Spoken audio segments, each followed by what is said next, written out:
so I just restarted it for the first time after doing all the HLAs, and I have the same problem other than number 3 is firing now. Before, number 3 was not. So I have 5 and 1 not firing. Same problem. The only gain I got from doing all that was my cylinder 3 now fires, which is great, but you need all 6, right?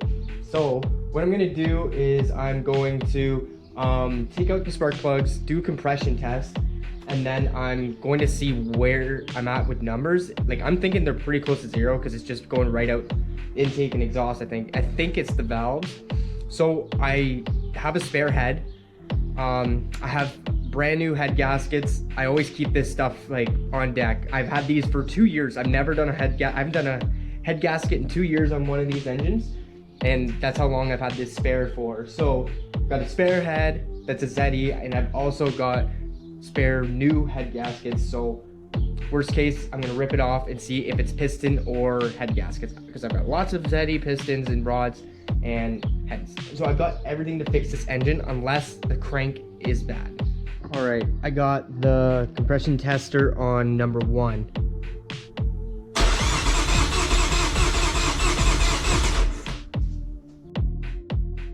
As you can see, it has 0 compression. That is good news. Just kidding, that's freaking horrible. So we definitely have engine problems. All right, this is number 3. Oops, I didn't have this guy plugged in properly. That was my bad. So this one has 75, which is about half. Usually these engines do about 180, 190. So I'm gonna just try that again, see what's going on.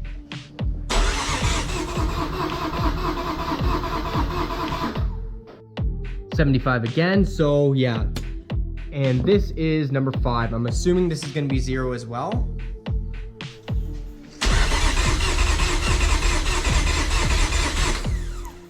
I can't really say it doesn't have compression.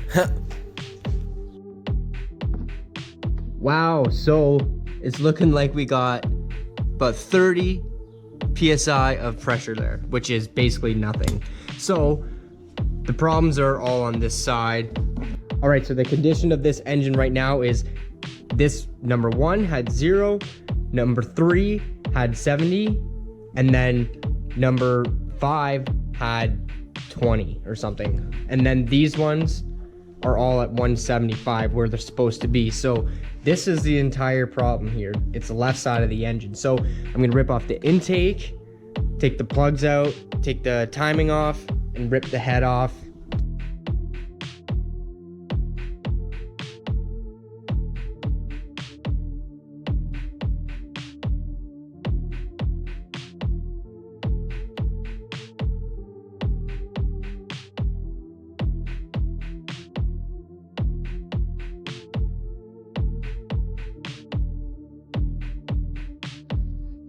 Okay, I got the head off, and there isn't too much that looks crazy, other than there's a lot of little marks on this guy.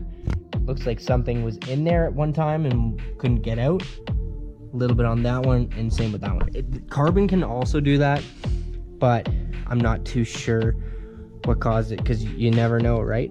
But let's rip off this gasket.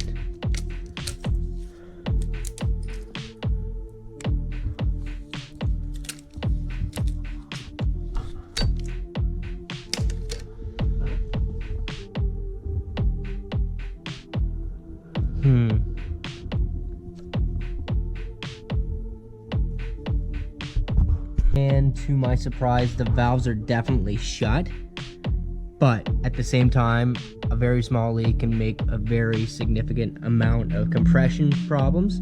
So, like I said, this one was the one that was firing. This is the only one that was firing out of these two, and this one had absolutely 0 compression, and this one had like 10 to 15 PSI.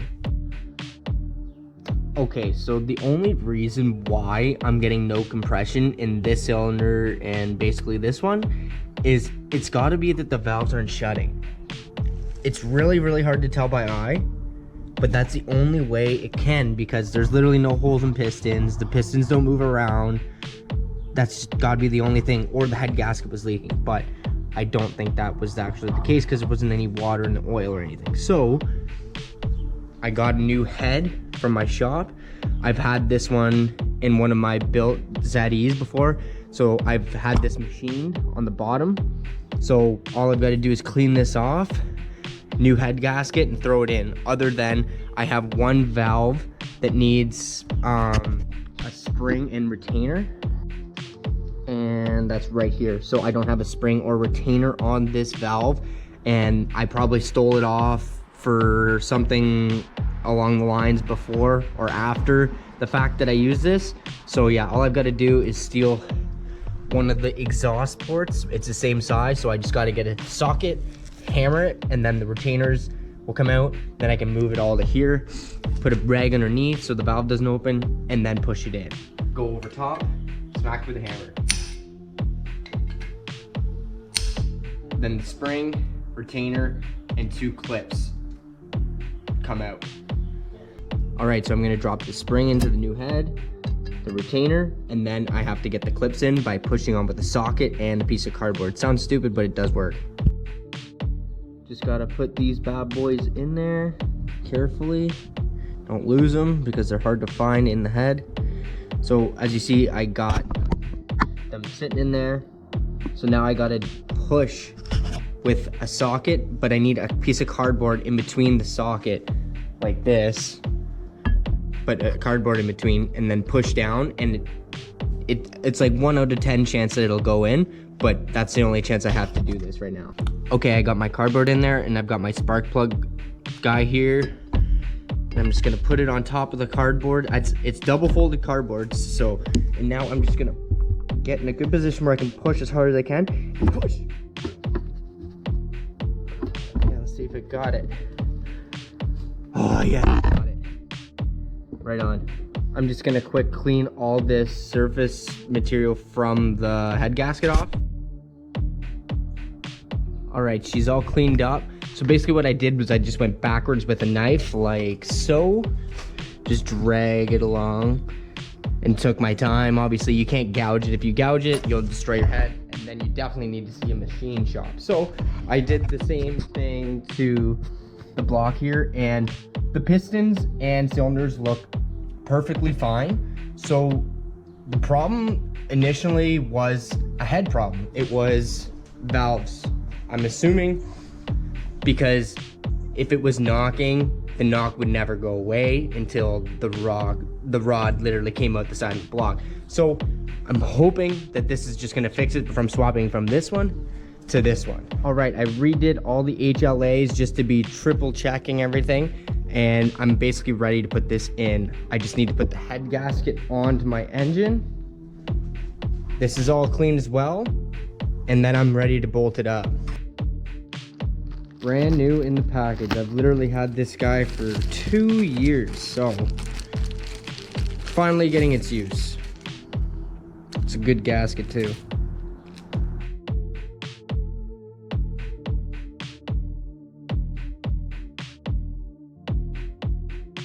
Okay, so when torquing down a head on a KL engine, you have to torque it down to 19 foot-pounds on all of the bolts, and then you have to go through them again and do a 90-degree turn all the way through all of them, and then a 90-degree turn again. This is called torquing to yaw.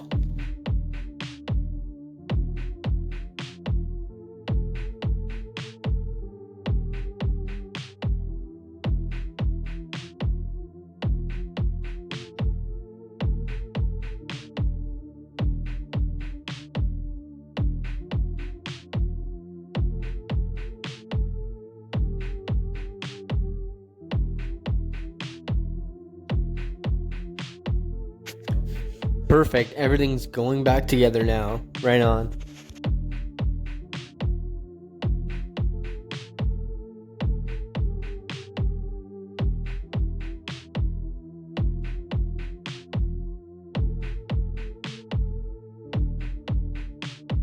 All right, it's time to time the engine up.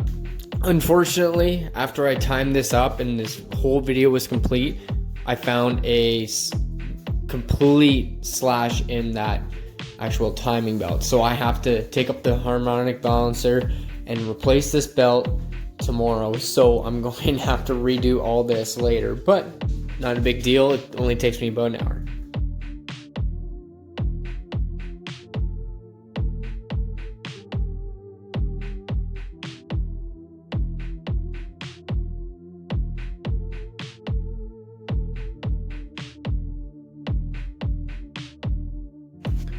Just bolting up the engine mounts now, getting very close. They hopefully will run. Big, man. You don't even care. No. A raccoon. Oh.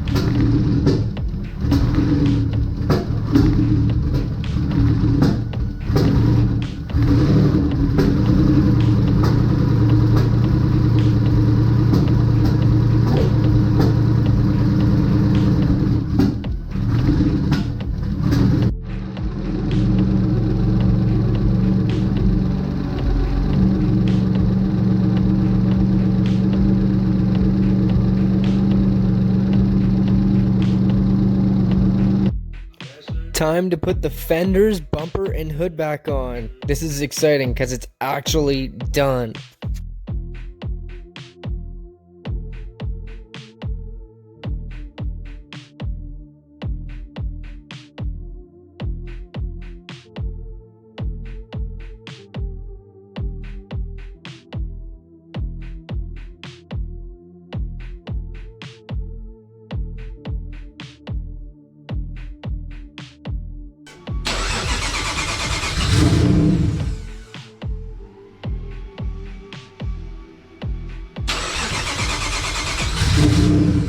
Oh, that was close.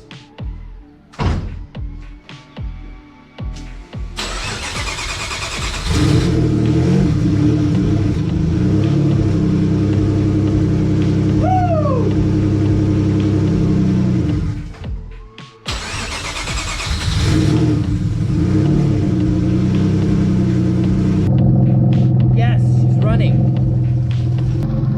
Damn, she's literally running like a dream now. I'm stoked.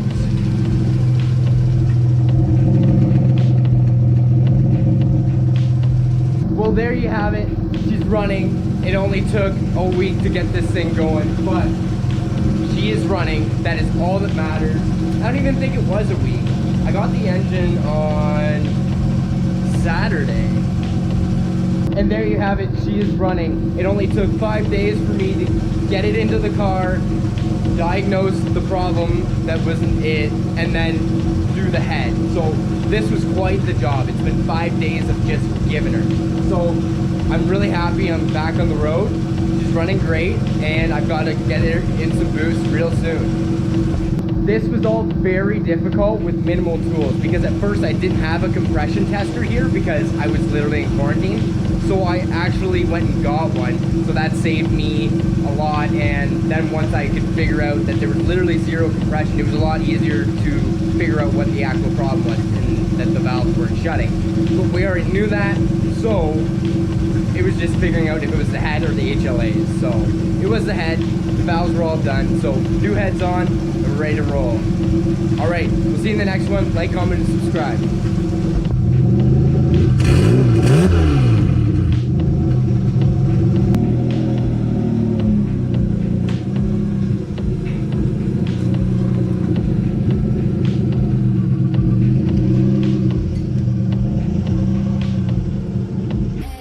This is usually fairly frightening.